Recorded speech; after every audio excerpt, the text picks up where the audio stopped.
Hey YouTube. So I made these flower boxes out of some pine that we had. The bottom is red oak. Now I know that red oak does not do well underground. However, it's been treated with that stuff, that copper coat, 3 coats of it, and then that was a couple days ago I treated it. So now we went down there about 2 feet. There's concrete around the bottom of the post, and she got her flower box. So Carmine then is over here doing some artwork. My wife wanted some flowers on there. She's Ukrainian and the colors apparently are yellow and blue. So Carmine's painting these really neat flowers on here for his grandmother. Isn't that nice? So we have one at all the windows for her. We were going to attach them right to the windowsill, but I couldn't come up with any brackets that didn't cause me to put holes in there, so just put these up. I think they're nice. So she can put her flowers in there. So that's one thing we were doing today, which took a little while because we like I said, we dug down and then we had to clean everything up when we were done. So that's finished except for what he's painted. And then what I was working on the back of this U-clamp here came loose on this air filter, so I threw some paint on that and also tightened that up good because that was bouncing around a little bit. I had gotten a comment the other day about you know, besides the blades, is there any, or the obvious, is there anything that Wood-Mizer actually needs to keep it going and keep it running as well as like ours has been running? And the thing is it doesn't really need a lot of stuff. You know, once you buy the Wood-Mizer, I mean, you got to buy filters, you got to buy air cleaners, but other than that, it pretty much stays together. The only thing is, I would recommend, you know, like every now and then, and this doesn't have to be on a regular, like, you know, every week or anything, but like a couple months, just tighten up the bolts that hold the carriage, you know, the bunk together. You might want to check the nuts that are on the legs to make sure they're alright. One thing I noticed is that sometimes, you know, you want these backstops so they're just easy enough to move but rigid enough to stay where you put them. So that happens when you tighten this bolt here. Now sometimes the bolts get a little loose. Not very often. I mean, you know, I really haven't had a big problem with it. I mean, you can see they stay where I put them. I don't know if this, yeah, they all stay where you put them pretty much. That, which is really nothing, you know, you just tighten one nut with a crescent wrench. The other thing would be on the Acme screws. I don't know, I put just a squirt of WD-40, just enough to make it work. I don't put any on here because you want this to bind from, you want it to bind when you're pushing against a log with the stop, or with the dog I mean. So I don't put anything on this, but I do put it on the Acme screw occasionally. But because you're working with a lot of dust, no matter what you put on there, I guess somebody will come up with something. But you know, it takes a little bit to actually you know, turn them when they're all coated with dust and dirt. So it's not a big deal, but just put a dab of something on there. If you can use dry lubricant, maybe dry graphite would work even better, I guess. So that's one, or a couple things I would say. It's important to really have the bunk level. If the bunk's not level, and I've said it 10 times before, if the bunk's not level, you're not going to get good cut wood. It's going to be out of straight. It's going to be crooked itself because the saw's going crooked. So it's really important that you have it level, and I've got that, and I've had no problem with mine so far. For the most part, as you can see, there is dust on the machine, but it's pretty well. I blew it off with a leaf blower, and you know, that's the extent that I've gone. Now some guys talk about wiping some of these parts here off. I do occasionally oil these, you know, their bearings, just to give them a little something to make them easier to turn. I put a squirt of WD-40 on the arm that holds the throat over there, and I find that really makes that a lot easier to move back and forth. Sometimes that even tightens up from all the sawdust and stuff that's in there. And you know, if you get, like during the wintertime, I noticed that if ice forms on that end over there of the slide. You have a hard time sliding it. It's the same thing with the Acme screws. If a thin coating of ice gets on the screw, it's hard to turn it. Other than that, I do blow this up out. You take the cap off and the air cleaner's underneath there. I cleaned that out just yesterday. I cleaned it out. The rest of this should be blowed off or something. I hesitate to blow it with air, and at the same time, you know, I hesitate to vacuum it. So I don't know if vacuuming it would get it all out, but you do get a lot of sawdust, and there's no doubt about that. As far as anything else, like I say, things that you would normally want to put a little oil on, like this chain, every now and then I'll put something on it, but you can see, I'll put a little transmission fluid on, but you can see it's like loading up with a little bit of dirt, but it's not an issue. It's not a big deal. Now I would say that possibly in the future, judging by the way that it goes around here, maybe this cover could come off and clean that out or something, but they even have a little hole down in here, you know, to lose anything, so they got a good design here in my opinion. So I really don't have problems with that. Nothing that's going to cost you money is the issue. That's the whole thing. Except for the oil filter, gas filter, and the fuel filter, there's nothing this Wood-Mizer has not cost me money except for blades.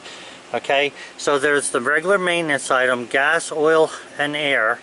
And then there's the blades. The blades you can't help, because when you use them, you're supposed to be making money cutting wood, and at the same time you should have the price of blades in there.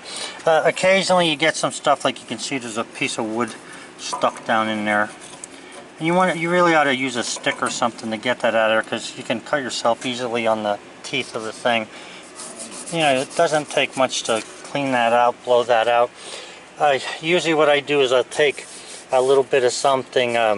I can never think of the name of this stuff. It's kind of like steel wool, but it's like a scuffing pad. A Scotch-Brite, that's what it is. You can wipe this off with Scotch-Brite on both sides. And other than that, I can't say that I've had anything that would cost me money, or a maintenance item that would be high dollar. I believe the filters, the air filter, I think cost me $7, and I'm pretty sure you can get them cheaper than that. It's a 7" by 2" I believe. The oil filters, I bought a whole box of them. I think I showed them to you once before. They're not expensive. You can pick them up almost in any store that sells gas powered engines. They're all the same size pretty much, Briggs & Stratton and the color, although they make a short profile one. Luckily this takes the short or long profile. And then a gas filter, which, you know, you can change these and get these at Napa as well, as a lot of guys have mentioned. And then, I don't know, a drop of oil here, maybe a drop of oil there. They're really not a lot. The only other thing is water. I mean, you know, the one maintenance item though, the wipers that I talk about, are right here. Right there, that is a felt wiper, right here. There's one on both sides of that arm. Now that arm is, you know, the third arm of the head, saw head where it rides on, excuse me. And then underneath here you can see this. This is a felt wiper underneath here. It helps to keep the slide, you know, a little bit of oil on there so you're not wearing that down. That seems to be fine. So I put some oil on that. You can either squirt some oil along the edge of this and the felt wiper will absorb it, or you can take it off. I usually take this thing off. There's only 2 bolts in here, one down at that end, one up at this end. I take it off, put a transmission fluid on, put it back together. Same thing with those. Other than that, that's it. I have done nothing else to the sawmill except for come up with a couple of ideas of my own that I thought would help me. You know, the little dog thing, I really like these dogs because they don't fall off. You can just keep going with cutting. The little things I made for holding the flitches and stuff all works well. So there's, you know, for the guys who are asking, I know that when you go to buy a machine, like let's say heavy equipment, I'm most experienced with heavy equipment because I've had a lot of it. You can buy a bulldozer today, like a small D3 or something, for $100,000. Okay, $100,000 is a lot of money, and you should be able to make that with the dozer with no problem. The thing is a lot of times it ends up where, you know, the filters and stuff cost you hundreds and hundreds of dollars because cat's not cheap. And it's, you know, it's sort of surprising if you've never had one like that before. You know, if you've never had something that costs that much to maintain. This does not cost much to maintain at all, really. I mean, even if this thing was outside and you had a cover on it, which is basically all I have, I do not see you spending, I don't know, more than, let's see, 10, 20, 30 bucks, and that's really overkill for the motor stuff. If you're spending 30 bucks a year or 60 bucks a year on maintenance, that's all you're going to spend.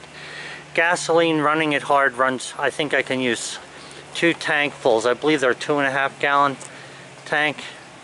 It's not a 5 gallon, I think it's 2.5 gallons or so. So you're using roughly 5 gallons every 2 days. It doesn't use a lot of gas. This is a 19 horsepower. So like I say, the biggest thing with the saw is learn to put your dogs down, learn to keep track of where the saw blade is in relation to everything else, and you won't have any trouble with these saws. At least I haven't. I mean, I think Wood-Mizer is fantastic. I love this thing. It's served me well over the past year and some month. And I mean, a lot of guys say I cut too fast. That's the pace I want to go at, and that's the pace I go. And this thing cuts. Yesterday we were cutting, you saw the videos if you looked at my other videos. I mean, we had a 22.5-inch cant on here. We were cutting all day long, cutting slices out of that thing. And the Wood-Mizer did just fine. No bends, angles, curves, catches, or any other problems with the blade. It did very well. I do take the tension off the blade every night though. Okay, some guys say yes to that, some guys say no, but whatever. After working with these great big logs, I'm not going to say that I wish I would have bought the wide, but if you're going to buy one, you might want to look at the LT wide, you know, if it's going to sit still. I think they make an LT go wide. You might want to look at that. But this machine is worth the money. To me, this machine is well made, runs great. So if you're worried about buying it and thinking to yourself, you know, I'm going to buy this thing and it's going to cost me an arm and a leg to run, I'm telling you now, it's not going to. It does not cost an arm and a leg to run. Like I say, if you spend 60 bucks a year on filters for this, besides gas, the water is, you know, what's the price of water, but besides gasoline, that's it.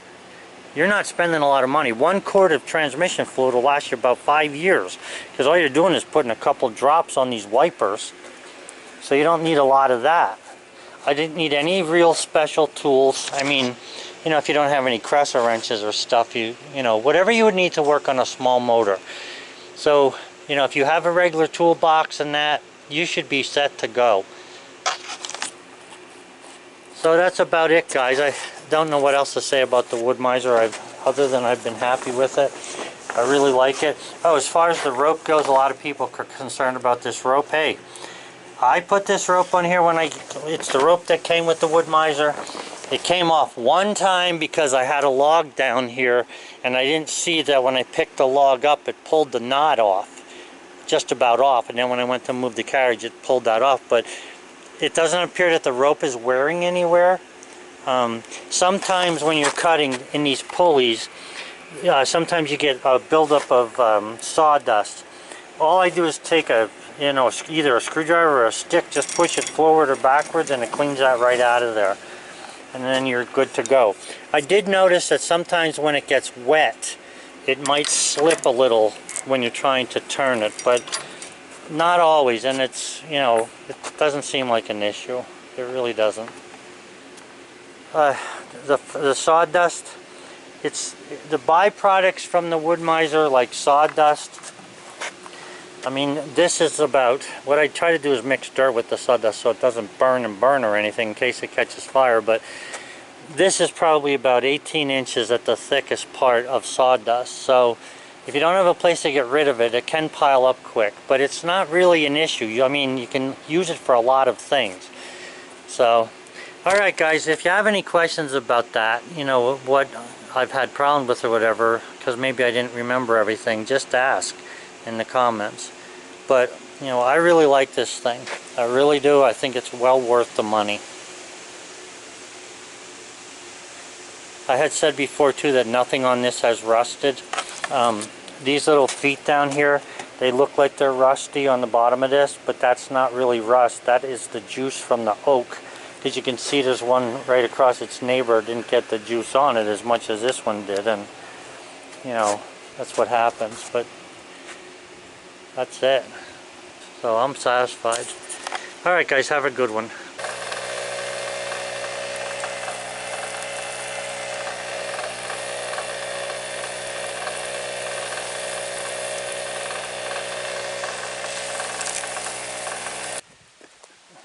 Come here, boy. Come here. Here. Bullseye. He's looking at a squirrel over there, so he's locked up.